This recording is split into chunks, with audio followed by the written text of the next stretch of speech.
On May 10, 1692, George Jacobs Sr. was arrested for afflicting Abigail Williams, Mary Warren, Mercy Lewis, Mary Walcott, and Putnam Jr. George Jacobs' servant, Sarah Churchill, who was questioned earlier in the day, had been one of the afflicted until Abigail Williams testified that George Jacobs Sr. had his servant set her hand on the devil's book. Jacobs was brought to the meeting house for questioning after his arrest. Here are them that accuse you of acts of witchcraft. Let us hear who they are and what they are. The magistrate began by calling on Abigail Williams but was interrupted by George Jacobs laughing. The magistrate was not happy with his interruption and scolded him. Because I am falsely accused. Your worships, all of you. Do you think this is true? Nay, what do you think? I never did it. Who did it? Don't ask me. Why should we not ask you? Sarah Churchill accuseth you, there she is. I am as innocent as the child born tonight. I have lived for 33 years here in Salem. What then? If you can prove that I am guilty, I will lie under it. Sarah Churchill stood and said, Last night I was afflicted at Deacon Ingersoll's. Mary Walcott said it was a man with 2 staves. Pray, do not accuse me. I am as clear as your worship. You must do right judgments. What book did he bring you, Sarah? The same that the other woman brought. The devil can go in any shape. Did he not appear on the other side of the river and hurt you? Did not you see him? Yes, he did. Look there, she accuseth you to your face, she chargeth you that you hurt her twice. Is it not true? What would you have me say?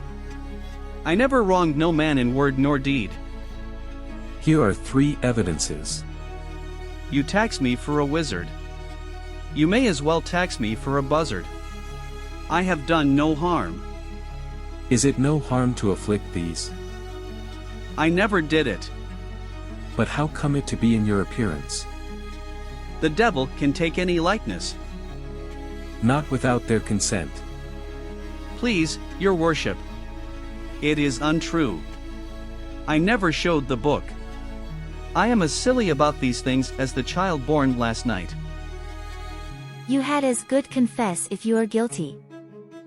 Have you heard that I have any witchcraft? I know you lived a wicked life. Let her make it out. Doth he ever pray in his family? Not unless by himself. Why do you not pray in your family? I cannot read. But you may pray for all that. Can you say the Lord's Prayer? Let us hear you. George Jacobs tried to recite the Lord's Prayer but failed to say it without mistakes. Sarah Churchill, when you wrote in the book, you were shown your master's name? Yes, sir. If she says so, if you do not know it, what will you say? She saw you or your likeness tempted her to write. One in my likeness, the devil may present in my likeness. Were you not frightened, Sarah Churchill, when the representation of your master came to you? Yes. Well, burn me, or hang me. I will stand in the truth of Christ. I know nothing of it. Do you know nothing about getting your son George and his daughter Margaret to sign? No, nothing at all. George was brought to Thomas Beadle's tavern for the night. The next day he would be questioned further. On May 11th, as George Jacobs Sr. walked into the meeting house, the afflicted girls fell into the most grievous fits. Is this the man that hurts you? Abigail Williams cried out, "Yes, this is the man," and then fell into a violent fit. And Putnam Jr. said, "This is the man, and he hurts me and brings the book to me and would have me write in the book." Mercy Lewis, is this the man? Mercy said, "This is the man." Then was interrupted by a fit. When she recovered, she said, "He almost killed me." Elizabeth Hubbard said the man never hurt her till today. He came upon the table. Mary Walcott, is this the man? Mary had a fit.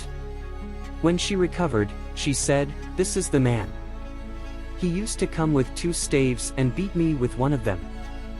What do you say? Are you not a witch?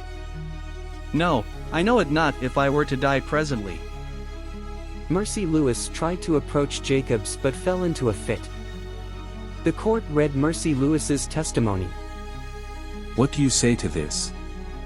Why, it is false, I know not of it, any more than the child that was born tonight. And Putnam and Abigail Williams each had a pin stuck in their hands and said it was this old Jacobs.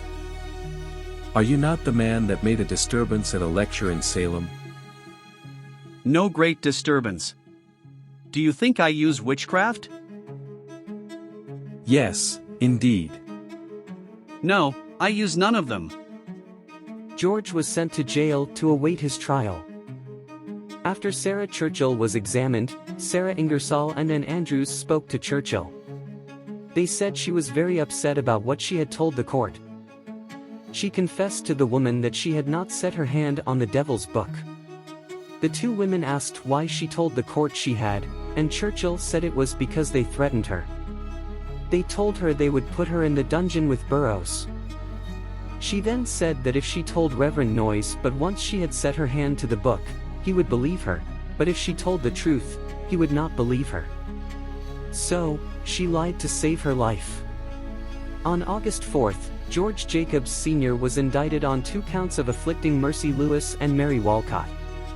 On August 19, 1692, George Jacobs Sr. was brought from jail to Proctor's Ledge to be hanged. This video was produced by 1692 before and after. In memory of those falsely accused and persecuted during the Salem witch trials. If you enjoyed this video, please hit the like and subscribe button. For more information about the Salem witch trials, visit 1692beforeandafter.com.